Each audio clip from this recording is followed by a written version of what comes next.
아무리 보험료 부담이 됐다 할지라도 꼭 넣어야 되는 특약에 대해서 설명해 드릴게요. 끝까지 시청해 주세요.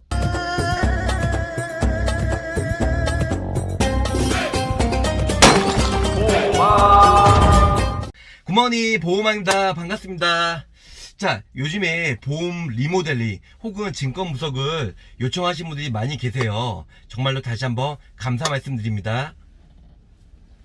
자, 그러면은 보험료 부담이 돼서 특약을 뭐뭐 빼야 되는지, 그리고 꼭 이 특약만큼은 유지해야 되는 특약에 대해서 오늘은 한번 설명을 드릴까 합니다.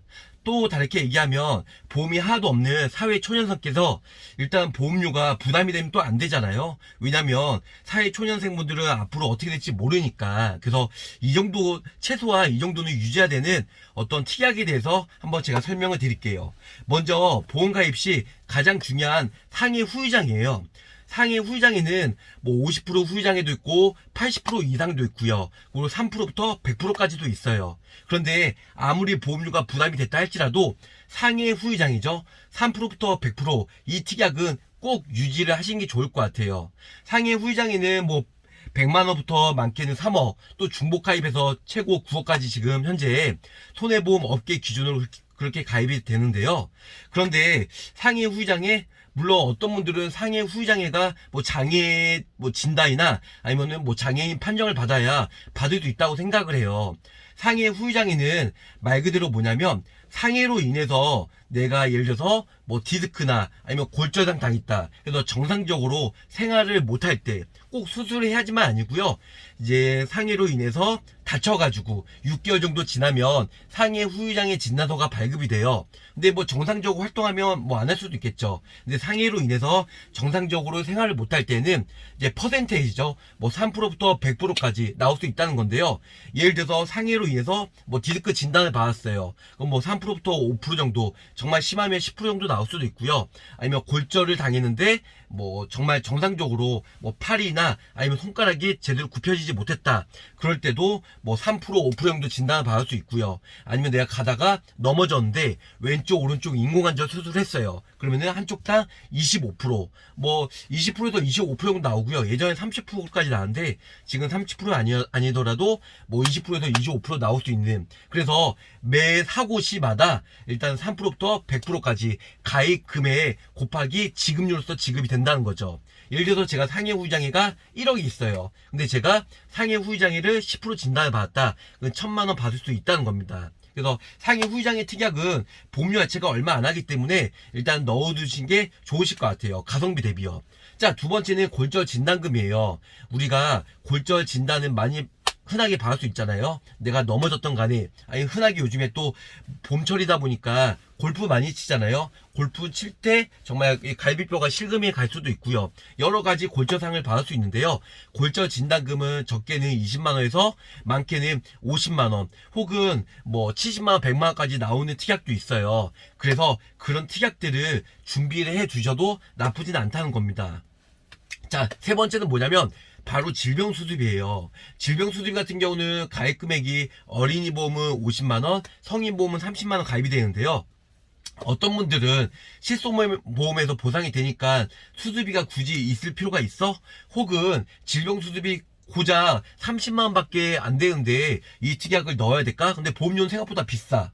그런데 반대로 얘기할게요. 보험회사에서 보험료가 비싸다는 거는 일단은 확률적으로 많은 금액이 지급이 되고 확률적으로 높다 보니까 보험료 자체가 비싼 거예요. 흔하게 질병수습이나 아니면 암진단금, 뇌혈관 이런 부분들은 확률적으로 높다 보니까 보험료가 비싸다는 겁니다.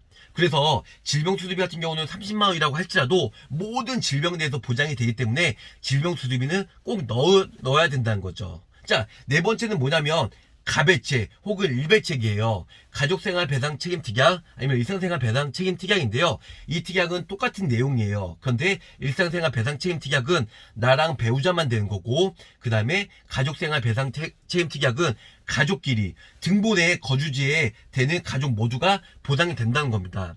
자, 이 특약은 우연적으로 내가 상대방에 대해서 재물이나 아니면은 뭐 이제 신체에 대해서 사고를 줬을 경우 보상이 되는 특약입니다. 흔하게 비유를 해야 될 것 같은데요. 일단은 본인 부담금이 예전에는 2만 원이었지만 지금은 20만 원 본인 부담금이 있고요. 최대 1억까지 실손 보상, 비례 보상으로 되는 특약인데요. 이 특약은 알면 정말 많이 유용하게 받을 수 있는 특약이에요. 예를 들어서 내가 백화점에 갔는데 이쁜 도자기가 있어요. 근데 당연히 실수로 깰 수는 없겠죠. 우연적으로 깼어요. 근데 그 도자기가 500만원 시가가 돼요. 그러면은 본인 부담금 20만원 제외하고 480만원 보장이 된다는 겁니다. 그러니까 내가 내 자신이 아니고요, 상대방에 대해서 우연적으로, 이제 고의는 거의 없겠죠. 고의적으로 뭐 싸우는 경우인데 그런 쪽은 보상이 안 되고요. 우연적으로 상대방에 대해서 재물이나 신체에 대해서 이제 피해 줬을 경우 1억 한도 내에서 보상이 되는 특약입니다. 그래서 이 특약도 보험료 자체가 몇백 원 안 하다 보니까 넣으신 게 되게 좋으실 것 같아요. 이 외에도 뭐 암진단금, 뇌혈관 진단금 다 있는데요. 물론 진단금이 매우 비싸죠. 근데 암진단금이나 뇌혈관 진단비는 가성비 대비 그렇게 솔직히 떨어지는 거고, 솔직히 암이나 뇌혈관 진단을 받아야 보험을 받을 수 있잖아요. 근데 제가 좀 전에 설명드렸던 상해 후유장애, 또 골절 진단금, 그다음에 일상생활 배상 책임 특약, 질병 수술비, 이 부분이 괜찮을 것 같아요. 자, 또 하나는 민사소송 법률 비용이에요. 민사소송 법률 비용은 일단 내가 가해자든 피해자든 뭐 원고든 피고든 간에 변호사를 선임했을 때 그럴 때 보장이 되는 특약인데요. 이제 한 사고당 2천만 원까지 연간 1회 보장이 되는 거예요. 민사적으로 일단은 내가 뭐 실수를 했든 실수를 안 했든 간에 변호사를 선임할 수 있잖아요. 어떤 우리는 많은 사고에 노출됐다 보니까 변호사를 선임할 수 있는데, 이럴 때 일단은 민사소송 법률 비용 특약이 있으면 연간 1회 한 사고당 2천만 원까지 보장이 된다는 거죠. 변호사를 선임하면요. 물론 변호사를 선임할 때는 뭐 사건 번호가 이제 적합해야 보장이 되는 거고요. 무조건 변호사를 선임할 때는 보장이 되는 건 아닙니다.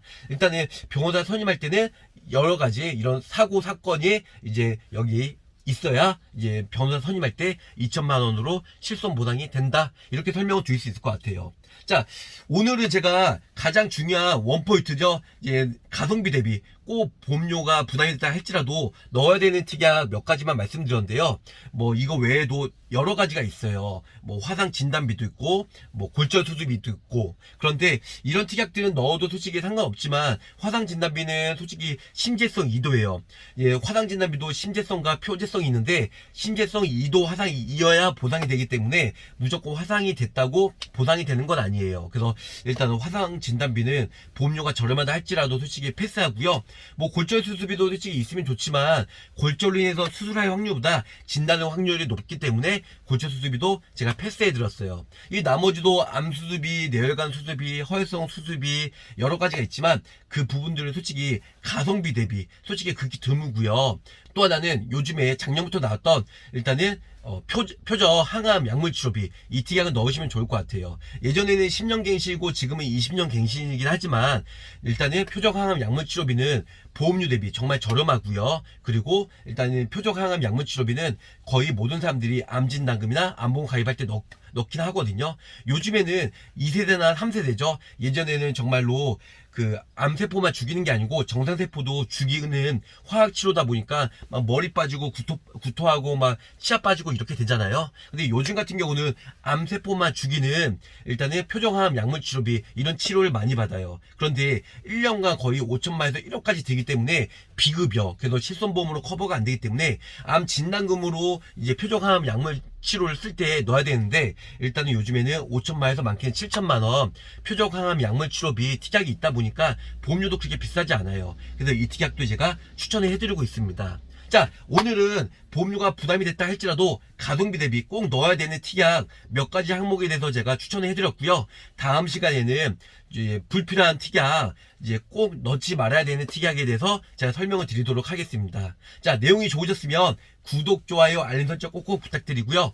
가입보단 사후 보상관리, 초심을 잃지 않는 보험왕이 되도록 노력하겠습니다. 끝까지 시청해주셔서 감사합니다.